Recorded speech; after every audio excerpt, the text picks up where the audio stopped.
Alam nyo ba na ang Socotra Island ay isa sa 4 na islang bumubuo sa Socotra Archipelago na itinuturing na one of the most isolated landforms on Earth of continental origin?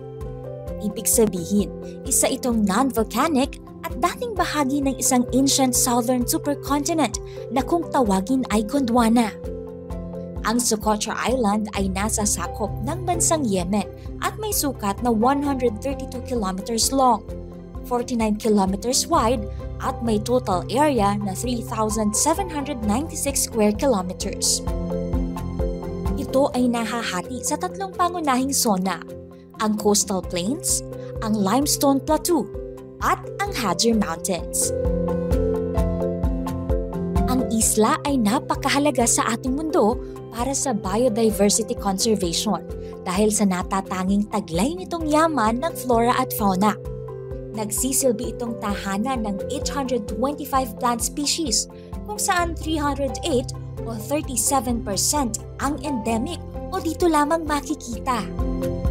Dahil sa mga katangiang ito, ay idineklara ng UNESCO ang Socotra bilang World Heritage Site noong 2008 at itinalaga naman ito ng United Nations Development Program bilang isa sa top 5 globally important islands in the world in terms of biodiversity and wildlife conservation. Ang most iconic species sa Socotra Island ay ang Dragon's Blood Tree na mayroong unique appearance at tila isang payong na nakakalat sa isla na pangunahing dahilan kung bakit ito tinawag na the most alien-looking place on Earth.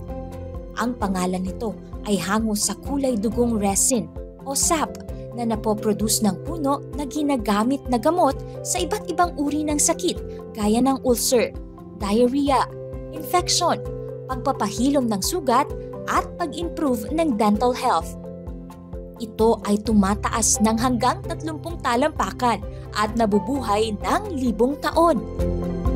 Pero alam niyo ba na ang Dragon's Blood Tree na itinuturing ng marami na Heart of Socotra ay classified bilang isang vulnerable species dahil unti-unti na itong nauubos at nahaharap sa panganib ng extinction? Now you know!